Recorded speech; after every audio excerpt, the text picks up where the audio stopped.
Hello, and welcome to the Halftime Team Talk podcast. Today we are here with a very special guest, Leinster rugby superstar James Lowe. We are delighted to have James with us here today to talk about his rugby career and what drove him to reach the heights he's at today. So, just before we start, James, I thought let's break the ice a little. Let's do a couple of quick fire questions. Choice, okay? Easy. Okay, so YouTube or Netflix? Netflix. Favorite Netflix show or TV? Rewatching Suits at the moment. Ooh. Yeah. Never watched that myself. Yeah, it's very good. Watched Breaking Bad? Yeah, very good as well. Watched it a few years ago. No. Probably my favourite. Cats or dogs? Dogs. Favorite colour? Blue. The Leinster. Nice. Yeah. Beer or wine? Beer. Nike or Adidas? Under Armour. Ooh. Good answer. Sun or ski holiday? Sun. Book or movie? I hate going to the movies, but I'm not a big reader either. Alright, fair enough. Watching rugby or football? I'm quietly addicted to football at the moment, and I like to get away from rugby because I'm surrounded by it so much. So. iPhone or Android? iPhone. First date idea? I'll tell you what not to do. Never go to the movies on a first date because you want to talk to someone as well. Yeah. So you don't go somewhere where you're told to be quiet. I thought that was the go-to. Chocolate or sweets? Chocolate. Favourite dinner? Pasta. Best friend in Leinster? Oh, crikey, I'll go with Jamison. Here's a controversial one. New Zealand or Ireland? New Zealand has a lot better weather, but Ireland has better golf courses. Okay, so we're just going to go a bit into your background now. So could you please tell us a bit about your childhood and where you grew up? Yeah, so I was born in New Zealand, a little place called Nelson at the top of the South Island. Population of about 60,000, and then in the greater catchment maybe 100,000. So it's small enough. No university or anything. Played rugby from a very young age. Played many sports. So. I was very active as a kid. I've got one older brother who got all the brains, one older sister who she's actually a primary school teacher at the moment, and my parents are still back in Nelson as well. So, I just love sport from a very young age. So did you start playing rugby with a club or a school, or how did you get into rugby? My dad, he played rugby when he was growing up. He kind of joked that he was very good until he found beer. So, I don't know, literally from the time I could walk, I can remember holding a rugby ball, and started playing for a club probably when I was about 6. I was fortunate enough to be a little bit bigger than everyone else, so that always helps for the confidence. But as I got older, went through the schools system, and in New Zealand the schools rugby is quite big, similar to what it is here in Dublin. So managed to get picked up, and then stayed in Nelson, played provincial rugby from there. And would you say in your school career or your provincial career, would there be any coaches that really stand out to you as being role models and really encouraging you and improving you as a player? Obviously there's been some hugely influential people all throughout my career. In terms of, I mean, coaches, people who do stand out. I was fortunate enough to work with Leon McDonald, who played many a times for the All Blacks in a very similar position. So as a 17, 18-year-old, to have someone of that caliber on my doorstep wanting to help the next generation succeed was hugely influential. I actually talked to him as well before coming over here, and I kind of explained to him, he coached a different Super Rugby team over there, so I rang him. He thought I wanted to go down to the Crusaders, which is, there's no way. It's like going from Leinster to Munster. That's a sort of rivalry for a comparison. And I just kind of told him, I put it all on the table and told him where my head was at, and he was like, look, go, that's what he did during his career as well. He actually went to Japan before he made the All Blacks. So it's a funny world. Obviously there was another coach there called Kieran Kane, nicknamed KK, or the Mad Professor. I'm sure you have teachers here who, like, they're crazy, you know, but there's a method behind the madness. Yeah. He was a man that I learnt a lot about, and I had to grow up under him because he was very old school. And then Dave Rennie, who's currently coaching at Glasgow Warriors, he was huge. He encouraged me to, throw the ball around and express myself on the rugby field. And, and there's Stu, Leo and Felipe at the moment and the current coaching squad in Leinster who are hugely influential. And, it's awesome because they all want what's best for you as well. So to be in an environment where everything's so encouraging and wanting the best for you is something you don't get many places. And so when you were growing up, did you ever play any other sports? Like, did you play soccer, football, golf? Yeah, well, I played everything apart from soccer and golf, to be fair, which I really enjoy now. Back then, before technology, literally you were told to entertain yourself. So cricket, basketball, volleyball, touch, those were the big ones, obviously, with rugby. Did a lot of athletics as well. So, literally every day after school from Monday to Friday, I would have one, if not two, training sessions through different teams at different age grades. In the summer, I'd have 2 or 3 sports on the go, and same in the winter. So it was awesome. It kept me out of trouble, and I think there's a lot of transferable skills as well through all of it, which has helped me with my rugby.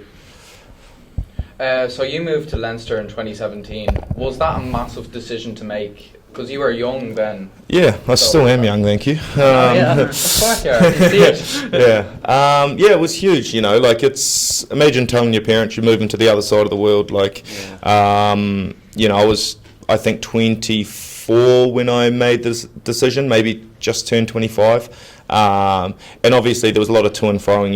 You do your pros and cons, you do why you're leaving. And when I talked to my dad, my mum, my brother, my sister, literally everyone in my immediate family was they had a very good, they saw why I was doing it. I was able to come over here and challenge myself in a different environment, still felt like I had more to give to the game, and to come over here to a club which at the time I knew nothing about, but when I did my homework I realised this is literally one of the best teams in Europe, if not the best at the moment. So to come over here and be able to challenge myself again was huge, and I'm absolutely stoked to be able to. What were the factors which made you make the change? Great question. So I was 25, and ever since I was a kid, I always wanted to be an All Black. That's what literally every kid's dream is who ever played rugby in New Zealand. That's obviously the ultimate goal. And as I sort of progressed, I was fortunate enough to play Super Rugby from, I think I made my debut when I was 21. So I'd played I was into my 5th season of playing Super Rugby, which is at the highest of the highest level that you can literally get to without becoming an international player. And you kind of see people come and go and leave and come back, and you do the math. So when I was going through, it was when Julian Sarver was playing world class. He was the best winger hands down. They had people like Ben Smith coming into his prime, Wasaki Naholo, Rico Ioane. They had all these players who were literally cemented in the team, and every year I'd just be on the fringe, and then I got to a stage I was just like, well, am I going to sit here and potentially get 1 or 2 games for the All Blacks, or am I going to go overseas and be able to work over there doing the exact same thing here? But financially it was a lot better, and the end goal, this small opportunity of time to maximise as much, income that you can. If I leave now, then I'm not just going to set myself up. I'm not just going to set my kids up, potentially their kids as well. So that was a huge factor. And of course my family now, that's a huge part of why I did come, and I'm stoked I did. It's been 2.5 years, haven't been kicked out or arrested yet. So so it's been awesome so far, apart from the weather. Why Leinster and why Ireland? Why not France? So UK? yeah, so well, when I had signed, the UK was quite hard to get a working visa for a rugby player who hadn't. Literally, basically, you had to start for your international team to be able to qualify for a visa to work in the UK. So that was, well, in England anyway. So that was the reason why I couldn't go there.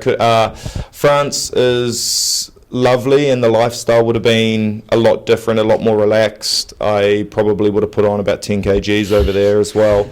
But the rugby can be a bit hit and miss, and it's run by, they've got billionaire owners who, if you don't win, it's the foreigner's fault. You're playing week in, week out. The seasons are so long.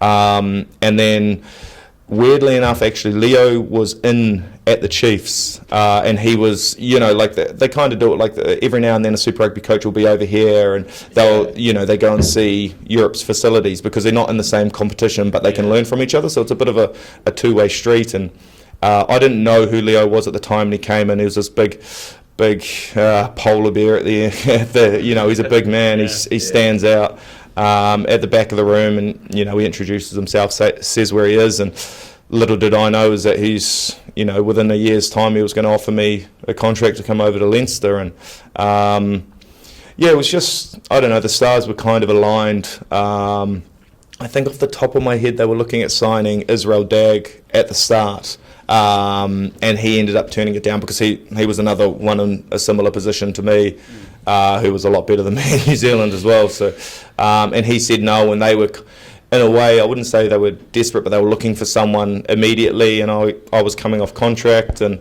that's kind of how it all came about. It came about very quickly, and that's just now I'm in Dublin. Was it a big cultural shock at the beginning? I wouldn't say too much of a cultural shock. Kiwis and the Irish get on very well, I find, anyway, very easygoing, laid back, passionate people. They love a pint as well, so that makes, it wasn't too bad. It was more the fact just leaving my family behind that was probably the worst of it. But with technology nowadays, they're just a FaceTime away, so it's easy enough. What's your relationship like with teammates on and off the pitch? Good. We all have a common interest, in rugby, and we all want what's best for each other. You find that people who haven't got that sort of, I guess, outlook won't make it to that level as well. If you're not a teammate, if you're not a team mat, if you don't genuinely want what's best for the team, then you're not going to make it to here. So everything's been awesome. They've been very welcoming, and they understand obviously that we don't, unlike them, their whole family and their immediate friends are there as well. So everyone's been very nice so far. So we'll just talk a bit about your rugby career. So what do you feel is your first big milestone in your career? Crikey.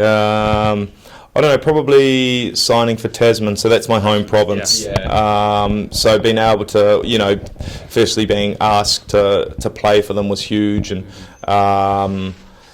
through some luck I made my debut, and that was probably my biggest and my first, And in your first 2 years in Tasman, you won the championship. So could you just tell us a little bit about that team and how you all drove to that achievement? It's a few moons ago now.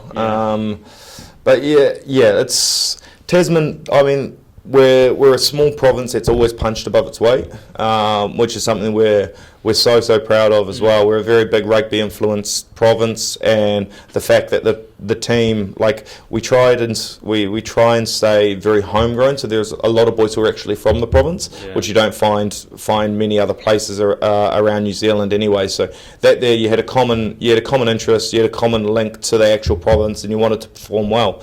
Unfortunately, we won that competition, and we actually won the big one last year, which is so huge. It's so,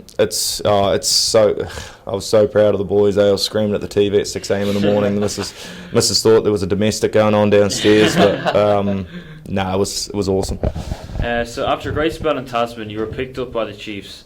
Could you just tell us a bit about the process involved and how it affected you signing for a big club like the Chiefs? Yeah, it's actually kind of weird.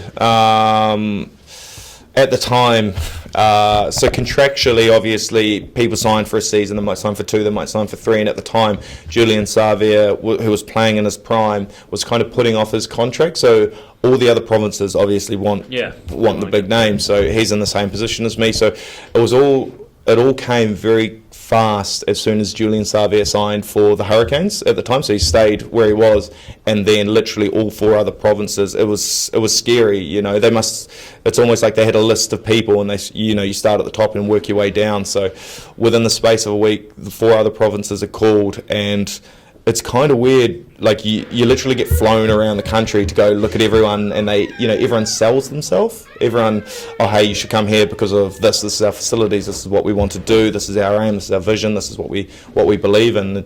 I was fortunate enough to go to all 4 other provinces: the Highlanders, Crusaders, Blues, and the Chiefs. And at the time, the Chiefs had just gone back to back. I got picked up by a fellow called Wayne Smith, who was actually also another very huge, influential coach. He took me down to Hamilton, and literally before I'd left, you ever when you're writing a speech on a sandwich, and it's like good, and then there's the middle, it's bad, and then it's good again. Yeah. Man, he brought me down to earth, man. He literally he pumped me up the whole car ride down, and then he literally brought me down to earth and told me, like, yeah, you're good. Yeah, a lot of people want you, but you need to work on all this stuff. And then after leaving there, I was just like, crikey, man, this dude's this is like, it was the first province that weren't telling me how great I was, and like, you're going to be, we're going to push you to this, you're going to achieve this. He literally told me, yeah, you're good, but there's so much we need to work on, and I feel that this is the best environment. So, and that's kind of how it went, and packed up my car, put my life in my car, and drove up to Hamilton, which is, that was a 9-hour drive with a 3-hour boat ride in between the islands. So, a good day trip, but it was an awesome experience, something I wouldn't change. How did you adapt to a change in level after your move to the Chiefs? So to like break it all down, so like you have your it's like going club rugby, then you go provincial, and then you go super rugby. So there's levels to this. But like I said, in a professional rugby environment, everyone wants everyone to achieve, and that's something that I don't think you find in many workplaces, where we might be going for the same position, but I genuinely want you to be the best that you can be as well. And every team I've been to have had that instilled in them, because as soon as you get someone who doesn't want the best for someone else, that there's like it's like poison. It can slowly seep into everyone else, and so it's just it's weird, but it's good. It's good for everyone. Like if you succeed, I succeed. If we're going to succeed, if you the best you do, like, I'm absolutely stoked. So transitioning into that was made a lot easier because of that mindset throughout the teams that I was fortunate enough to play with. But it was huge, man. Like, I remember my debut against the Crusaders, who was like, that was part of the region that I grew up in. And I mean, there's a bit of bad blood now, only because they were a big rival. And I remember making my debut against them, and man, it was such a surreal experience. The fact that I looked up to so many of those players, and now I was in the same category as them. I was swimming in the same pool. It's blimmin'. It was cool, and something I'm very proud of as well. So moving forward towards 2017, how did it move to? We obviously touched on how did the Leinster move come about? Were you contacted by Leinster, or? So like, I've got my own. Everyone has their own player agent, and a lot of agents represent a lot of my friends as well. And he was kind of in talks with Leinster, with Guy and Leo, the manager and the current head coach, and they showed mutual interest. Obviously, I was coming off contract in New Zealand, and then literally an email came through, and I was sitting next to Brad Webber at the time. He's the current chief and All Black, and I was like, holy man, look at this. Like, this is literally, there's a lot of talk, but until there's an offer literally sitting there, you don't, that's when it becomes real. And I was like, literally, I had like maybe 2 weeks to literally sign this for it to all be above ground. So literally sit next to him, and he was like, man, like, what are you going to do? I'm thinking I'm going to do it, and he's one of my good friends, still am. And yeah, let's do this. Yeah. You adapted to life very quickly in Ireland. You won the Pro 14 and the Champions Cup. What would you accredit to your success? Like, to be fair, like, I came into an environment here, which, I mean, I'd been in many of environments of encouragement, and but coming here and literally coming to a province which I would say maybe 95% of the people who are currently in Leinster are from Dublin or from the outer catchments, from the Leinster region. So literally, I mean, I know they use the phrase from the ground up, but literally that's it. Like, literally kids would have gone to Donnybrook back in the day and watched, the likes of actually Leo and Felipe, the current coaches, play for Leinster, and from there they wanted to represent Leinster. So to come into an environment where everyone's so passionate about the club, that they contributed hugely. And Issa, at the time, who was a club captain and a Kiwi as well, he had such a huge influence on the way everything was done. And his legacy, I mean, it still lives on. We're all trying our best to be Issa, He's such an awesome human. He had 4 girls at home, he's got 4 kids, so he's got 2 full-time jobs. Yeah. As soon as he leaves work, that's when his real job starts, And he was such an awesome human to have around the club, and he's been dearly missed. But I think we're doing our best to keep his legacy alive, And in your first season, you're also recognised for your individual brilliance, picking up a Pro 14 Dream Team spot. Oh, Jesus. Obviously, individual accolades aren't what you play for, but it must mean a lot for you. Yeah. Did you forget about that? I didn't know about that, yeah. It's funny, like, all that, those individual accolades that are handed out by the media and the fans that watch it. But another huge thing about sport is that you don't want to listen to that as well. Like, you don't, when you start pumping up your own tyres, that's when things can really go wrong. And obviously, with rugby being a combative sport and a very physical sport, you have to be confident in all your abilities, but that's what Monday to Friday are for. Yeah. That's when you literally do all of your hard work, and then on Saturday, which is what everyone else sees, that's just a byproduct of literally what you've put in throughout the week. And that's, I mean, obviously something that not many jobs get to do, like, you only get to see 80 minutes of what actually happens, but there's a lot of work that goes in throughout the week. And looking ahead, you've got a huge game with Saracens in the Champions Cup. With all the controversy and politics surrounding Saracens, do you think it will affect the tie?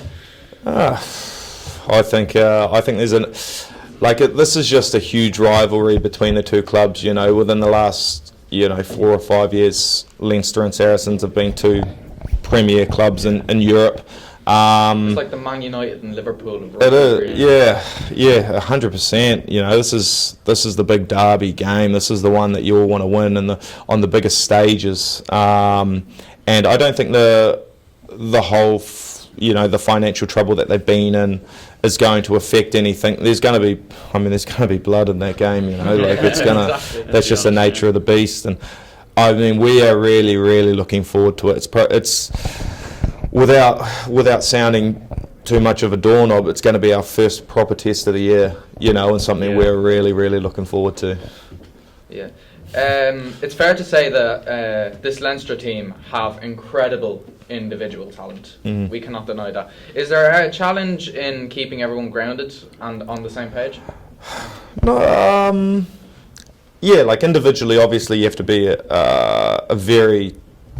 you have to be very, very good, and you play in a team sport, so the collective goals of, like, kind of what I've been speaking about is hugely prominent. Like, you don't get to this level if you're not a team player, you don't get to this level if you can't play in the sandpit with other kids. Like, that's an easy way to break it down. So people don't need to be grounded, because if they got to this because they are, they know they're good, they know their skills, they know if they put in the work, you're going to get the goodies at the end of the day. So, no, like, you don't need to be, because you have to be, like, if you're not, you don't get invited back. So it's a cool environment. One of Leinster's biggest strengths is that their impressive competitions for places. With obviously the constantly coming through the academy and pushing for your place, is it a good thing to keep you on your toes, the academy, do you think? Yeah, the academy's huge. I mean, I haven't been a part of a club that has such an academy, you know, like the unfortunate thing is that 10 people that I, you know, get to work with this year, I won't get to work with next year because that's the nature of the beast. And, you know, I've already seen this year, I've seen one of my good mates, Brian Burns, like who wasn't getting game time here. He had an opportunity to come over in England at Bristol and, you know, mutually parted ways, and that's just the nature of it, you know. It's not the end of the world keeps spinning, and you just get up, you wake up and carry on, you know. I wish him the best, and he'll still be invited back for the end of season get together, that's for sure. Alright, so we're just going to talk a little bit about your future. So your consistency on performances for Leinster have got the rumour mill going about Irish availability in the near future. Have you ever considered that? Yeah, so obviously it's a huge factor into the reasoning why I came when I did as well, with the potential in 3 years to be able to represent Ireland. You know, if the time comes and I'm playing decent enough rugby to be selected, then then obviously I think contractually I have to if I get picked. So it's just the way it is. I understand how confusing it can be. I mean, I'm still confused. I still consider myself a Kiwi. You know, I sound like a Kiwi, I look like a Kiwi, but I could wear a green jersey in November, and that's just how it is. Yeah. That'd be great to see, though. Yeah, there's a few Kiwi. Yeah, there's a few Bundys in there as well. So yeah. Do you have plans to stay at Leinster? Yeah, I'm not going anywhere anytime soon. My girlfriend and I just purchased a place in Goatstown there, so we're going to be parked up for as long as you guys want me here for. Forever, is that okay? So just talking about your work with ICAN, the Irish Children's Arthritis Network. It's a charity which you do a lot of work with. Could you just tell us a bit about the charity and the work you do with ICAN? Yeah, so obviously growing up I had arthritis as well. So I've got a bit of a soft spot, or the fact that I've come out the other end and I'm able to play professional rugby is huge. And in New Zealand, I work with the New Zealand Arthritis Foundation there, and to come over here and be able to, help out in any way that I can is obviously huge. And I've got a profile now that I can help promote something that actually means a lot more to me, and it's cool, man, just to go and meet kids and show them like it's not all doom and gloom. There's a light at the end of the tunnel. Yeah. So when you were younger, you suffered, was it juvenile arthritis? Yeah, so I had juvenile rheumatoid arthritis. So my arthritis it affected my immune system. So it was pretty much my body attacking itself. Took me, I think I got diagnosed when I was 14, maybe 15, in and out of remission, 2-3 months on of, bedridden states, and then literally it'd be fine, so it'd just come and go. Finally found the right medication, and now we're here, and it's been a cool ride, yeah. Was it difficult though growing up with arthritis? Was it difficult for you? Yeah. As a teenager, obviously being diagnosed with it, was it tough? Yeah, obviously. Like I was 14, maybe 15 at the time, and it was middle of summer, and I was playing cricket, and it was very tough. Fortunately I didn't have Snapchat and Instagram and was able to see what my friends were actually up to, but I was literally stuck in a bed for over the course of summer, so that, not great. I mean, that sucked, but it's hugely character building as well to be able to have such an adversity, and I didn't know it at the time, but now I'm very grateful for it, it's just something that I lived through, and now I get to help other people, so it's just part of it. As you probably know, our very own Cal Barron, he suffers from juvenile idiopathic arthritis. So what advice would you give to someone struggling or living with arthritis today? Yeah, I mean it's not all bad. It's not always going to be good. Yeah. But literally, it's just a road that you're on at the moment, and understand that some days are going to be better than others. Understand that you're going to get through it. Understand that if you want to live a healthy lifestyle, this isn't going to stop you. If you want to keep playing sport, keep playing sport. You want to keep playing music, keep playing music. But you just understand that you're going to have to tape things. You're going to have to change a few things along the way, and it's just all a part of the ride. Okay, so that's it from us, the Halftime Team Talk podcast. A big thanks to James for giving up his time to talk to us today. We really appreciate it, and we wish him all the luck in the future. Cheers, thank you very much. Thank you, James. Cheers, guys.